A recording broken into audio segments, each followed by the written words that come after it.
Hi అండి, అందరికీ నమస్తే. నేను మీ Rekha. Welcome to Rekha cutie 953 YouTube channel. Friends, అందరూ బాగున్నారా? నేనైతే చాలా బాగున్నాను. హోప్ మీరు అందరూ కూడా బాగున్నారనేసి అనుకుంటూ ఉన్నానండి. ఫ్రెండ్స్, ఇంకా ఈరోజు మార్నింగ్ లేచిందే ఇంకా పరిగన్నట్లుగా ఇంట్లో పనులన్నీ కూడా మొదలు పెట్టేసుకున్నాను. ఇంకా పిల్లలకైతే ఇప్పుడు బ్రేక్ఫాస్ట్ రెడీ చేయాలి. సో దానికోసం అయితే ఇక్కడ ప్రిపేర్ చేసుకుంటూ ఉన్నాను. సో ఇంక ఈ వ్లాగ్ వచ్చేసరికి వెనస్డే రోజు అండి. సో వెనస్డే రోజు మార్నింగ్ అయితే ఇంకా ఈ విధంగా పిల్లలకి బ్రేక్ఫాస్ట్ అయితే ప్రిపేర్ చేస్తూ ఉన్నాను. ఇంకా పిల్లల్ని కూడా రెడీ చేయాలి. వాళ్ళైతే ఫ్రెష్ అప్ అవుతూ ఉన్నారు. ఇంకా లోపల పాలైతే తీసుకొచ్చేసారు ఆయన. వాటిని అయితే కాంచి పెట్టేద్దాము. ఇంకా తర్వాత బూస్ట్ అయితే కలిపిద్దామని చెప్పేసి ఇక్కడ పాలైతే కాంచడానికి ఇక్కడ కట్ చేసి వేసుకుంటూ ఉన్నాను. ఇంకా టిఫిన్ అయితే ఏం చేయాలిరా బాబు అని చెప్పేసి నిద్ర లేచినప్పటి నుంచి ఇంకా ఆలోచిస్తూనే ఉన్నాను అనమాట. ఇంకా పిల్లల్ని అడిగితే నీ ఇష్టం ఏదో ఒకటి చేసేయి అన్నారు. సరే అని చెప్పి ఇంకా బూస్ట్ అయితే కలిపించేసి ఇంకా పాస్తా చేద్దాం అనుకుంటున్నా. నాకు తెలిసిన ఒక గురువు గారు అయితే ఉన్నారండి. ఈ గురువు గారు చెప్పినట్లుగా జరుగుతుంది. మా సమస్యలు కూడా ఎన్నో పరిష్కరించుకున్నాం. శ్రీ షిరిడి సాయిబాబా ఆశీస్సులతో జ్యోతిష్యం చెప్తారండి గురూజీ సుబ్రహ్మణ్యం రాజు గారు. మీరు కాంటాక్ట్ అవ్వాల్సిన ఫోన్ నెంబర్ 9110577660. మీకు ఎలాంటి సమస్యలు ఉన్నా పరిష్కారం చేస్తారండి. అలాగే ప్రేమ, పెళ్లి, విద్య, ఉద్యోగం, వ్యాపారం, భార్యాభర్తల మధ్య సమస్యలు, ప్రేమించిన వారి దూరం అవ్వడం, ఎన్ని సంవత్సరాలైనా పెళ్లి ముడిపడిపోవడం, సంతానం లేకపోవడం, విదేశీ ప్రయాణాలు, అప్పుల బాధలు, ఆర్థిక సమస్యలు, ఆస్తి తగాదాలు, ప్రత్యేకంగా స్త్రీ పురుషులకు ఎలాంటి గుప్త సమస్యలకైనా 100% ఖచ్చితంగా పరిష్కారం చెప్తారండి. సో నేను పదే పదే ఈ గురువు గారి గురించి మీకు ఎందుకు చెప్తున్నానంటే కనుక మాకున్న ప్రతి సమస్యల్ని కూడా గురువు గారు ఎంతో అద్భుతంగా పరిష్కరించారు కాబట్టి సో నేను మీకు కూడా షేర్ చేస్తున్నాను. నమ్మకంతో మన గురువు గారికి ఒకసారి కాల్ చేయండి. మీరు ఎలాంటి సమస్యలు ఉన్నా ప్రతి సమస్యకి పరిష్కారం పొందండి. ఇంకా పాస్తా చేసేద్దామని చెప్పేసి అయితే ఇంట్లో కూడా ఒక 2 ఎగ్స్ ఏమో ఉన్నాయి. సరే అని చెప్పేసి ఇంకా ఎగ్ పాస్తా చేద్దామనేసి అయితే ఇక్కడ తీసుకున్నాను. సో ఇవైతే మొన్న సూపర్ మార్కెట్లో తీసుకొచ్చానండి. 1+1 ఆఫర్ అయితే ఉన్నాయన్నమాట. అప్పుడైతే 2 ప్యాకెట్స్ తీసుకున్నాను. సో అవైతే చాలా బాగున్నాయి. అండ్ ఇంకా ఇంతకుముందు ఒకటి వాడేదాన్ని. అవి ఏంటంటే బాయిల్ చేసేటప్పుడు కొంచెం ఒకదానికొకటి అంటుకునేసి బంకగా అయిపోయేది. బట్ ఇవి మాత్రం చాలా బాగున్నాయి. విడివిడిగా ఉంటుందన్నమాట ఉడికితే కూడాను అవి. సో ఇప్పుడైతే కొంచెం ఒక హాఫ్ ప్యాకెట్ అంత వేసుకుంటున్నాను. మేము ముగ్గురం తింటాం పాస్తా అనేది. మా ఆయన అయితే ఇవన్నీ తినరు. టొమాటో రైసు, బిర్యానీ, తర్వాత వెజిటేబుల్ రైస్, ఇట్లాంటి పాస్తాలు, మ్యాగీలు ఇలాంటివి ఏవి కూడా ఆయన తినరు. జస్ట్ మా ముగ్గురు కోసం మాత్రమే నేను ఇలాంటివి ఎప్పుడైనా చేస్తే కూడా చేసి ఆయనకి సపరేట్గా చేసేస్తాను. బట్ ఈరోజు ఏంటంటే ఇంకా టైం కూడా అయిపోయి వచ్చేస్తుంది. పిల్లలు కూడా కొంచెం నిద్ర లేట్గా లేచారు. ఇంకా వాళ్ళని కూడా రెడీ చేయాలి కదా అని చెప్పేసి మా ముగ్గురు కోసం అయితే సరిపడా పాస్తాకి మక్రూని అయితే ఉడికించడానికి అక్కడ వేసి పెట్టేసాను స్టవ్ పైన. ఇంకా ఆయన అయితే మీ ముగ్గురికి చేసేసుకోండి, నేను హోటల్లో ఏమైనా తినేస్తాను ఇడ్లీ ఏదైనా అని చెప్పారు. నా ఒకటి కోసం మళ్ళీ సపరేట్గా ఏం చేస్తావులే అని చెప్పేసి సరేలే ఇంకా ఆయన తింటామన్నారు కదా అని చెప్పేసి ఇంకా మా ముగ్గురికి మాత్రం ప్రిపేర్ చేసుకుంటూ ఉన్నాము. ఇంకా దానికి కావాల్సినవన్నీ కూడా ఇక్కడ తీసుకుంటున్నా కట్ చేసుకోవడానికి. ఓకే, 2 ఎగ్స్ ఉన్నాయి. సో ఆ 2 ఎగ్స్ అయితే ఇంకా మీకు చూపిస్తున్నా. ఈ 2 ఉన్నాయి, ఈ రెండిటితోనే అడ్జస్ట్ అయిపోతామని చెప్పేసి ఇంకా దానికి కావాల్సినవన్నీ కూడా కట్ చేసుకుంటూ ఉన్నాను. పచ్చిమిర్చి, అలాగే కొత్తిమీర, ఇంకా టొమాటో, ఆనియన్, కరివేపాకు అనమాట. ఇంకా అల్లం వెల్లుల్లి పేస్ట్ ఫ్రెష్గా దంచి వేసుకుంటాను. సో అట్లయితే మనం ఫ్రెష్గా వేసుకోవడం వల్ల టేస్ట్ బాగుంటుంది, స్టాక్ ఉండేదానికంటే కూడాను. అందుకని చెప్పేసి అల్లం వెల్లుల్లి పేస్ట్ ఎప్పుడైనా అత్యవసరం అయితే తప్పించి నేను స్టోర్ చేసి పెట్టుకోను మిక్సీ పట్టి. మిగతా టైంలో అంతా కూడా నేను ఇట్లా నార్మల్గా అప్పటికప్పుడు దంచి వేసేసుకుంటాను అనమాట ఫ్రెష్గా. ఇంకా మా ముగ్గురు కోసం కొంచెమే చేస్తున్నాను కాబట్టి ఒక 2 ఆనియన్స్, 2 టొమాటో తీసుకున్నాను, కొంచెం పచ్చిమిర్చి, కొంచెం కొత్తిమీర, కొంచెం అంతా కరివేపాకు. పచ్చిమిర్చి కూడా కారానికి తగ్గట్టుగా ఒక 2-3 తీసుకుంటే సరిపోతుంది. ఇంకా వీటన్నిటిని కూడా సన్నగా కట్ చేసేసుకొని ఇంకా బాగా వేయించుకొని అయితే ఇంకా మక్రూని రెడీ చేసేసుకోవడమే. ఒక సైడ్ పాలు పెట్టాను, ఒక సైడ్ అయితే మక్రూని ఉడుకుతోంది. సో ఇంకా ఆ లోపల ఇవన్నీ కట్ చేసేసుకోవడం అనమాట ఫాస్ట్గా అయితే. సో మక్రూని ఎలా చేయాలని చెప్పేసి ఇంతకు ముందు కూడా చూపించాను. ఇప్పుడు కూడా లైట్గా మీకు అట్లా చూపించేస్తానండి. కొంతమంది అడుగుతారు నన్ను, సో మీరు ఎలా చేశారో చూపించండి అని చెప్పి, అందుకని చెప్పేసి చూపిస్తున్నా. ముందుగా అయితే మనము మక్రూని అనేది కొంచెం ఆయిల్ వేసి వాటర్ వేసి ఉడికించి పక్కన పెట్టుకోవాలి వడగట్టేసి. ఇంకా తర్వాత అయితే కడాయి పెట్టేసుకొని కడాయిలోకి అయితే ఆయిల్ వేసుకోవాలి తగినంత. అది కూడా హీట్ అయిన తర్వాత అందులోకి ఆవాలు, కొంచెం జీలకర్ర కూడా వేసుకోవాలి. సో అవి 2 కూడా చిటపట్లాడిన తర్వాత కట్ చేసి పెట్టుకున్న ఆనియన్స్, అలాగే పచ్చిమిర్చి, కరివేపాకు, కొత్తిమీర ఇవి కూడా వేసేసి బాగా వేయించుకున్న తర్వాత అల్లం వెల్లుల్లి పేస్ట్ కూడా వేసేసుకొని పచ్చివాసన పోయేంత వరకు వేయించుకోవాలి.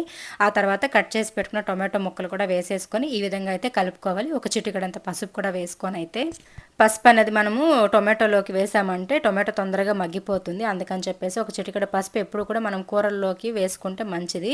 అండ్ ఇంకా కారం కూడా నేను 2-3 పచ్చిమిర్చిని వేసాను కాబట్టి కొంచెం కారం పొడి కూడా వేసుకున్న టేస్ట్ బాగుంటుందని చెప్పేసి. మీ దగ్గర ఉంటే గరం మసాలా కూడా వేసుకోండి, నా దగ్గర లేదని చెప్పి నేను వేసుకోలేదు. లేదు. ఇంక ఇవన్నీ కూడా బాగా మిక్స్ అయ్యి ఫ్రై అయిపోయిన తర్వాత ఇందులోకి ఒక 2 ఎగ్స్ కానీ 3 ఎగ్స్ కానీ మనకి ఎన్ని కావాలంటే అన్ని వేసుకోవచ్చు. మా దగ్గర అయితే 2 ఉన్నాయి కాబట్టి ఇంకా 2 ఎగ్స్ అయితే కొట్టి వేసేసుకున్నాను. ఇది కూడా ఎగ్ బుర్జీ చేస్తాం కదండి, సో ఆ టైప్లో అయితే ఎగ్ బుర్జీ లాగా రెడీ అయ్యేంత వరకు కూడా కలుపుకోవాలి. సో తగినంత సాల్ట్ కూడా వేసేసుకుంటున్నాను. ఇంకా ఇవన్నీ కూడా బాగా మిక్స్ అయ్యేలాగా ఎగ్ బుర్జీ టైప్లో మనకి వచ్చేలాగా అయితే కలుపుకోవాలి. సో అలా వచ్చేంత వరకు కలుపుకున్న తర్వాత అందులోకి అయితే మనం ఉడికించి వడగట్టి పక్కన పెట్టుకున్న మక్రూని ఉంది కదా, సో అవి కూడా వేసేసుకోవాలి. ఇక్కడైతే చూడండి ఒకదానికొకటి అంటుకోకుండా చాలా నీట్గా అయితే వచ్చిందనమాట. క్వాలిటీ కూడా బాగున్నాయి అనిపించింది నాకు ఆ కంపెనీ మక్రూని అన్నది. ఇంకైతే ఈ ఎగ్గు మక్రూన్ రెండు కూడా బాగా మిక్స్ అయ్యేంత వరకు కూడాను మంచిగా కలుపుకుంటూ ఉండాలి.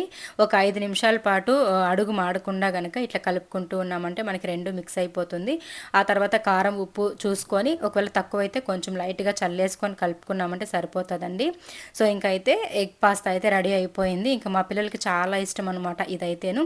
ఇంకా వాళ్ళకి వేడి వేడిగా ఎగ్ పాస్తా పెట్టేసి ఆ తర్వాత పాలు బూస్ట్ కలిపిచ్చేసామంటే తాగేసి అయితే వెళ్ళిపోతారు. అండ్ మధ్యాహ్నం 12:30కి నేను మళ్ళీ వేడిగా రైస్ అనేది ఇచ్చి పంపించేస్తాను కాబట్టి సరిపోతుంది. సో ఎగ్ పాస్తా వేయడానికైతే నేను ఈ బౌల్స్ పెట్టుకున్నాను. ఒక బౌల్ అయితే ఇంకా మా అమ్మాయి స్టవ్ పైన కూర వేడి చేయమని చెప్తే దాన్ని ఎత్తి అట్లనే పెట్టేసింది. ఆ ప్లాస్టిక్ అంతా కాలిపోయి కరిగిపోయి వచ్చేసింది. సో ఆ షార్ట్ వీడియోస్ అన్నీ కూడా ఇంతకు ముందున్న ఐఫోన్లో ఉన్నాయి. సో ఆ ఫోన్ ఇప్పుడు డిస్ప్లే పోయింది కదా, దానివల్ల ఇంకా దాంట్లో ఉన్న వీడియోస్ని కూడా నేను ఇప్పుడు అప్లోడ్ చేయడానికి లేదు, అది రెడీ చేయించేంత వరకు కూడా. సో అందులో చాలా వీడియోస్ ఉన్నాయండి, అవన్నీ కూడా మీకు ఎప్పుడో ఒక రోజు ఆ ఫోన్ రెడీ చేసినప్పుడు అయితే ఖచ్చితంగా షేర్ చేస్తాను. సో ఒకటి స్కై బ్లూ కలర్, ఒకటి పర్పుల్ కలర్ బౌల్స్ కదా అవి, నేను డీమార్ట్లో తీసుకున్న తిరుపతిలో. ఆ పర్పుల్ కలర్ని స్టవ్ పైన పెట్టి ఇంకా తెలియకుండా పెట్టేసింది. అదంతా హీట్కి బాగా కరిగిపోయి మెల్ట్ అయిపోయింది అనమాట ఆ ప్లాస్టిక్ అంతా కూడాను. ఇంకా అదే మా ఆయన అట్లనే కట్ చేసి దాన్ని నీట్గా తీసేసి ఆ బౌల్ మాత్రం ఇచ్చారు వాడుకోమని చెప్పి. సో అట్లా వాటిలోకి అయితే ఇంకా వేసి ఇచ్చేసాను. ఇంకా పాలు కూడా పెట్టేశాను. పాలు వేడెక్కిన తర్వాత ఇంకా బూస్ట్ కూడా కలిపిచ్చేసాను. అంటే ఇంకా తాగేసి తినేసి అయితే స్కూల్కి టైంకి వెళ్ళిపోవాలి కదా. సో ఇంకా అయితే బయలుదేరేస్తారనమాట. నేను ఇంకా వాళ్ళని రెడీ చేయలేదు. ఫస్ట్ తినేసేయండి, ఆ తర్వాత జడలు వేస్తానని చెప్పాను. టైం అయిపోయింది, అప్పటికే 8 అయిపోయిందని చెప్పేసి. సో కొంచెం లేటుగా లేస్తున్నారండి, ఎందుకంటే కనుక బిగ్ బాస్ స్టార్ట్ అయింది కదా. సో బిగ్ బాస్ చూస్తూ ఉన్నారనమాట. దానివల్ల నైట్ పడుకోవడం లేట్ అయిపోతుంది. ఇంకా మా అమ్మాయికి చాలా ఇష్టం, నాకు చాలా పిచ్చి బిగ్ బాస్ అంటే. సో ఆ షో కోసం మేము ఇంకా మేల్కొనే ఉంటామన్నమాట. అందుకని చెప్పేసి ఇంకా నైట్ లేటుగా పడుకోవడం వల్ల మార్నింగ్ లేటుగా లేస్తుంది. అట్లా వాళ్ళకి కొంచెం టైంకి అయితే వెళ్ళిపోతున్నారు, కానీ ఒక 20 నిమిషాలైనా కూర్చొని టీవీ చూసేవాళ్ళు మార్నింగ్, లేదా హోంవర్క్స్ ఉంటే రాసేవాళ్ళు. బట్ ఇప్పుడు అంత టైం లేదనమాట. ఆ 20 నిమిషాల్లో కూడా ఇంక ఫాస్ట్గా తినేసి రెడీ అయిపోయి వెళ్ళిపోవడమే స్కూల్కి. సో అలాగైతే ఇంక ఇక్కడ బూస్ట్ కలుపుతూ ఉన్నాను. సో బిగ్ బాస్ షో అయితే స్టార్ట్ అయిపోయింది కదండి. మరి మీలో ఎంతమందికి ఆ షో అంటే ఇష్టం, సో ఎంతమంది నాలాగా ఇంట్రెస్ట్గా చూస్తారు అని చెప్పేసి అయితే కామెంట్స్లో తప్పకుండా షేర్ చేయండి.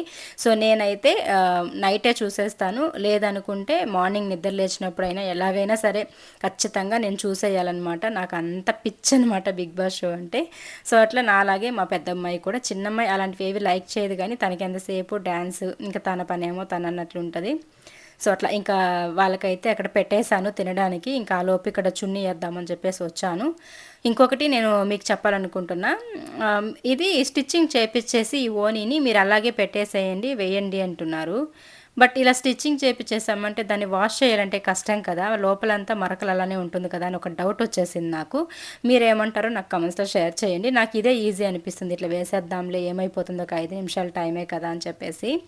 అండ్ ఇంకొకటి, ఇలాంటి యూనిఫామ్స్ ఉండడం ఆడపిల్లలకి బెటర్ అనిపిస్తుంది నాకు, ఇట్లా చుడీదార్ టైప్లో ఉండడం అయితే. మామూలుగా ఈ కోట్ లాగా, షర్ట్స్ లాగా, మిడ్డీ స్కర్ట్లు లాగా ఉంటాయి కదా, సో అట్లా కాకుండా ఇట్లా చుడిదార్ టైప్లో వచ్చి ఇంకా దానికి చున్నీ రావడం అనేది నాకు బాగా అనిపించింది.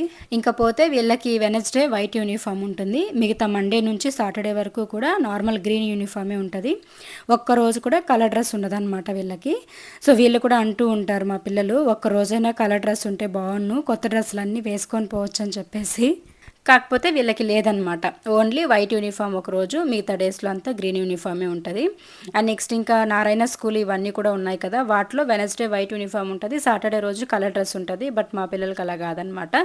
నాకైతే ఇంకా వీక్ అంతా ఈ యూనిఫామ్సే వేసి ఇంకా వాటిని ఉతికి విరక్తి వచ్చేస్తూ ఉంటుంది. సో ఇంకా అలాగైతే పిల్లలిద్దరూ కూడా తినేశారు. తినేసిన తర్వాత అయితే వాళ్ళకి ఇంక ఇక్కడ జడలు వేసేస్తూ ఉన్నాను. ఆయిల్ అయితే వీక్లో ఒక 3 టైమ్స్ అయితే పెడుతూ ఉంటాను. మండే రోజు ఒక్కొక్కసారి టైం ఉంటే తల తలస్నానం చేపిస్తాను, లేదనుకుంటే అట్లనే ఆయిల్ పెట్టి వేసేస్తాను. ఫ్రైడే మాత్రం ఖచ్చితంగా తలస్నానం చేపిస్తాను. అండ్ వీక్లో ఏదైనా ఒక రోజు టైం దొరికితే వీక్లో 2 టైమ్స్ నేను హెడ్ బాత్ చేపిస్తాను అనమాట. అది మండే కావచ్చు, మిగతా డేస్లో ఎప్పుడైనా కావచ్చు. ఫ్రైడే మాత్రం కంపల్సరీ హెడ్ బాత్ అనేది చేపిస్తాను. ఎందుకంటే ఆడపిల్లలు కదా, ఆడపిల్లలు శుక్రవారం రోజు తలస్నానం చేసుకొని మంచిగా దేవుడిని మొక్కొని వెళ్తే మంచిది కాబట్టి అట్లా అనమాట. ఇంకా మా ఇంట్లో లక్కీగా 2 లక్ష్మీదేవులు కదా, సో మా ఇంట్లో మంచిగా మహాలక్ష్ములు అయితే 2 ఉన్నారు కాబట్టి సో అట్లా ఫ్రైడే రోజు పూజ చేసుకోవాలి, ఫ్రైడే రోజు మంచిగా దేవుణ్ణి మొక్కుకోవాలి, అలాగే తలస్నానం చేయాలి, ఇలాంటివి కొన్ని చెప్తూ ఉంటాను పిల్లలకి. సో మనం కూడా అన్నీ నేర్చుకొని వచ్చిన వాళ్ళమే కాబట్టి పిల్లలకి మనం ఇలాంటి మంచి అలవాట్లు నేర్పిస్తూ ఉండడం వల్ల వాళ్ళకి ఫ్యూచర్లో బాగుంటుందన్నమాట. అండ్ ఇంకా ఇద్దరికి జడలు వేసేసాను. పెద్దమ్మాయికి వేసేది అయితే చూపించలేదులేండి. ఆ తర్వాత ఇక్కడ కింద ఉన్న మనీ ప్లాంట్ని ఇక్కడ పైన పెట్టున్నాను కదా, కుక్కలు తొక్కేసి అది తీగపోయి ఉంటే, సో అది ఎండకి పెట్టడం వల్ల అది చనిపోతుంది, చెట్టు మొత్తం కూడా ఆకులు ఒక రకంగా అయిపోతుంది. ఇంకా అటు పక్క ఉండేది మాత్రం ఎండకి పెడితే బాగా గ్రోత్ అవుతుంది. దాన్ని ఇంకా పైకి లాగి కట్టాలి, ఒక దారం ఏదైనా వేసి. ఆ టైం లేక ఉండిపోయాను. ఇంకా ఆంటీకి చెప్పైనా కట్టిపించాలి, ఓనర్ ఆంటీకి చెప్పి. ఆ తర్వాత ఇంకా మందారం చెట్లు ఒక పువ్వు అయితే ఉన్నింది. నాకు అట్లా చెట్లు మొత్తం పువ్వులు కోసేయాలంటే ఇష్టము బాగా. ఒక్కొక్కరికి ఒక్కొక్క పిచ్చి ఉంటుంది. కొంతమందికి చెట్టు నిండా పువ్వులు చూడాలంటే ఇష్టం. నాకేంటంటే అన్ని పువ్వులు కోసి దేవుడికి పెట్టేయాలంటే ఇష్టం అనమాట. అట్లా పొద్దున్న నుంచి నేను బయట ఏదైనా పనికి తిరిగినప్పుడు ఆ పువ్వు కనిపిస్తూనే ఉంది నా కంటికి. నిద్ర పట్టలేదు నాకు. అందుకని చెప్పేసి వెళ్ళి ఆ పువ్వు కోసుకొని వచ్చి అక్కడ తులసి కోట ఉంది కదా, అందులో అయితే మా చిన్నమ్మాయి దగ్గర పెట్టించేసాను. తను అక్కడ పెట్టేసి మొక్కుకొని రా అని చెప్పాను అనమాట. ఇంకా చెట్లో పెట్టేసి ఇంకా స్కూల్కి అయితే బయలుదేరేస్తూ ఉన్నారు ఇద్దరు కూడా. సో ఫుల్ గొడవలు పడుకుంటారండి. షూలు వేసుకునేటప్పుడు, బట్టలు వేసుకునేటప్పుడు, ఇంకా తినేటప్పుడు ప్రతి దానికి గొడవలే అనమాట. ఇప్పుడు కూడా గొడవ పడుతూనే వెళ్తున్నారు. ఎప్పుడు స్కూల్కి గొడవ పడుకోకుండా వెళ్ళరు, అలాగే ఇంట్లో ఉంటే కూడా గొడవలు పడుకుంటూనే ఉంటారు ఇద్దరు. సో ఒకరు లేకపోతే ఒకరు మాత్రం ఉండలేరనమాట. ఎప్పుడైనా ఒకరుండి ఒకరు అమ్మ వాళ్ళ ఇంటికి వెళ్ళినా అలాంటప్పుడు కానీ ఇంకా అక్క లేదే పాప లేదే అట్లా ప్రేమ చూపించుకుంటారు. ఇద్దరు కలిసి ఉంటే మాత్రం గొడవలు పడుకుంటుంటారు. మరి మీ ఇంట్లో కూడా మీ పిల్లలు ఇలానే ఉంటారా? నాకు కమెంట్స్లో షేర్ చేయండి. మా ఇంట్లో పిల్లలు మాత్రమేనా, మీ ఇంట్లో కూడా అలానే ఉంటారా? సో తప్పకుండా షేర్ చేయండి. ఇంకా పిల్లల్ని స్కూల్కి పంపించేసిన తర్వాత అయితే మార్నింగ్ మిషన్కి బట్టలు వేస్తున్నాను. అవన్నీ కూడా తీసుకొచ్చి ఆరేసేసాను. వాటితో పాటు ఈ శారీస్ అయితే అల్చున్నాను షాంపూ వేసి, వాటిని కూడా తీసుకొచ్చి వేసేసాను. అండ్ ఈ ఎల్లో కలర్ శారీ గురించి చాలామంది అడిగారు ఎక్కడ తీసుకున్నారు బాగుందని చెప్పేసి. ఇదైతే నేను బానుని 456 కలెక్షన్స్లో యూట్యూబ్ పేజ్లో తీసుకున్నానండి. సో మంచిగా అనిపించింది. 600 రూపీస్ ఇది, బట్ శారీ మాత్రం బాగుంది. అండ్ అడిగారు కాబట్టి నేను ఇక్కడ చెప్తున్నాను. సో ఇంకైతే బట్టలన్నీ ఆరేసేసి కిందికి వచ్చిన తర్వాత అయితే మధ్యాహ్నం లంచ్ కోసం అయితే ఇక్కడ ప్రిపేర్ చేసేసాను.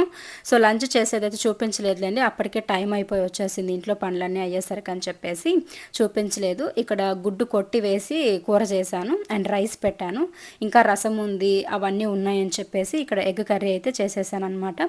సో పిల్లలకైతే ఎగ్ ఇస్తూ ఉన్నాను ఇక్కడ. సో మామూలుగా అయితే ఉడకపెట్టి గుడ్లు అనేది మనము పులుసు చేస్తాం కదా, ఎగ్ పులుసు లాగా. బట్ ఈరోజు ఏంటంటే ఎగ్ కొట్టి అట్లా వేసేసేది అనమాట. అంటే ఉడకపెట్టి చేయకుండా ఇట్లా టైం ఏదైనా తక్కువగా ఉంది, తొందరగా వంట చేసేయాలి అనుకున్నప్పుడు ఇట్లా కొంచెం మసాలా అంటే ఎర్రగడ్డలు, టొమాటో, కొంచెం పచ్చిమిర్చి, కొత్తిమీర, అల్లం వెల్లుల్లి ఇవన్నీ కూడా మిక్సీ పట్టేసుకొని దాన్ని తిరగబాత వేసేసుకొని కొంచెం ధనియాల పొడి, మిరప్పొడి కూడా వేసి వాటర్ ఎంత కావాలో అంత వేసేసుకొని బాగా ఉడికించుకోవాలి. అది బాగా దగ్గర పడిన తర్వాత మనకి ఎన్ని ఎగ్స్ కావాలో అన్ని ఎగ్స్ అయితే కొట్టి దూరంగా వేసేసి సిమ్లో పెట్టేయాలి ఒక 10 నిమిషాల పాటు.